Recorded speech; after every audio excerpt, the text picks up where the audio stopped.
An Egyptian court has postponed its verdict in a case against a rights lawyer and the presidential hopeful Khalid Ali, leaving an uncertainty over whether he'll be allowed to run in a forthcoming election. Mr. Ali, who got a 3-month prison sentence in September for public indecency, might yet be disqualified.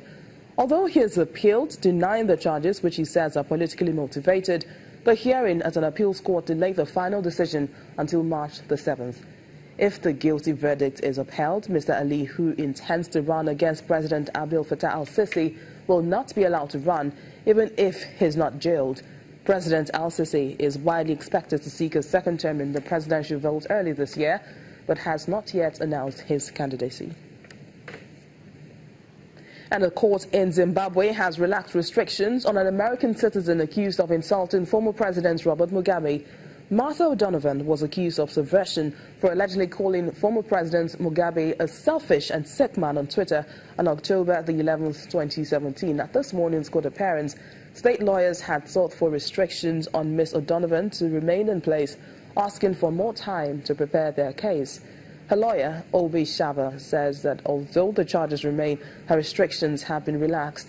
She can also get her passport back and will now be allowed to travel.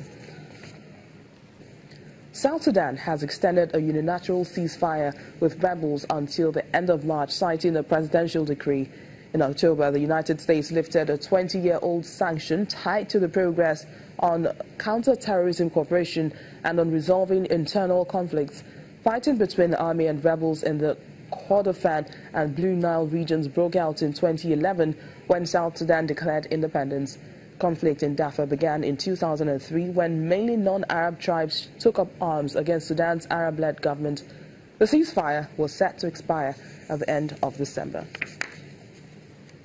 And in Tanzania, the energy regulator has raised the maximum price for petrol, diesel and kerosene, citing rising international crude oil prices.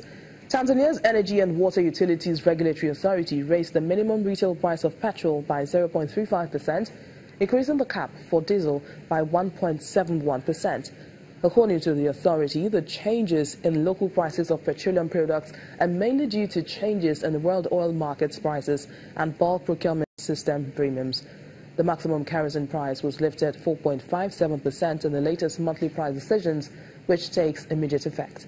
Kerosene prices in the country or in the city rose from 89 shillings to 2,031 shillings per litre. Well, there's more from Tanzania, and this time the central bank has cancelled licenses for 5 banks and placed them under receivership.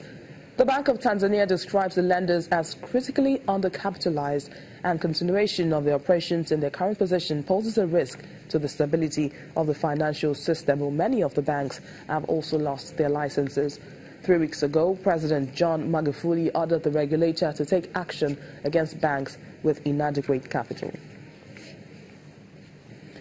Elsewhere, a woman has been arrested after trying to walk from Mozambique to South Africa, carrying almost $300,000 worth of heroin in her backpack. According to a South African news site, she was caught when her illegal cargo was sniffed out by dogs as she tried to walk down the road at the Limpopo border post south of the Kruger National Park. The South African Revenue Service says the haul amounted to 3.6 million rand, and the goods have been detained and handed over to South African Police Service for safekeeping and further investigation. Let's move now to this rather disturbing piece of news that says patients undergoing surgery in Africa are more than twice likely to die following an operation than the global average. Researchers say the most worrying revelation is that very few Africans have access to elective surgery that is scheduled in advance. A study in the Lancet Medical Journal says the number of these operations is 20 times lower than the demand, which is a silent killer. Conservationists and communities in Madagascar are working to create deep appreciation for lemurs. The animals indigenous to the island are under threat from logging and bushmeat trade, which could wipe out the primates and their natural habitat. The Indian Ocean island is a biodiversity hotspot, home to hundreds of exotic species found nowhere else in the world. is perhaps most famous for its acrobatic primates with big round eyes that are only found on the island and nearby Comoros. But researchers are warning that the country's lemurs are increasingly facing the risk of being wiped out. And in North Africa, let's take a look at how wounded Libyans are struggling to cope as fighting in Benghazi draws to a close. A Benghazi local lost his leg during a 3-year war in the city that caused thousands of casualties. Now he's a fish seller on the shores of Libya's second city, but says people who have fought for the country have suffered from neglect. Economic student Mutassim al-Misrati lost his leg in a rocket-propelled grenade attack in April 2014 while fighting in Benghazi, his home city. Back then, Misrati had joined the forces that were beginning to form around Libyan commander Khalifa Haftar, who weeks later would launch a campaign to take control of Benghazi, Libya's second city. Haftar, now the dominant figure in eastern Libya and a likely candidate in elections that may happen by the end of the year, finally declared victory in Benghazi in July 2017, though fighting continued in one area of the city until last week. Everyone had a role when Islamic State entered. Each had a role. My role was that I fought and dedicated myself for my country. Thank God I was not killed. And now I am back with my people. Since 2014, Libya has been split between rival military factions and governments, causing an economic decline and collapse in health services that have left many veterans to fend largely for themselves.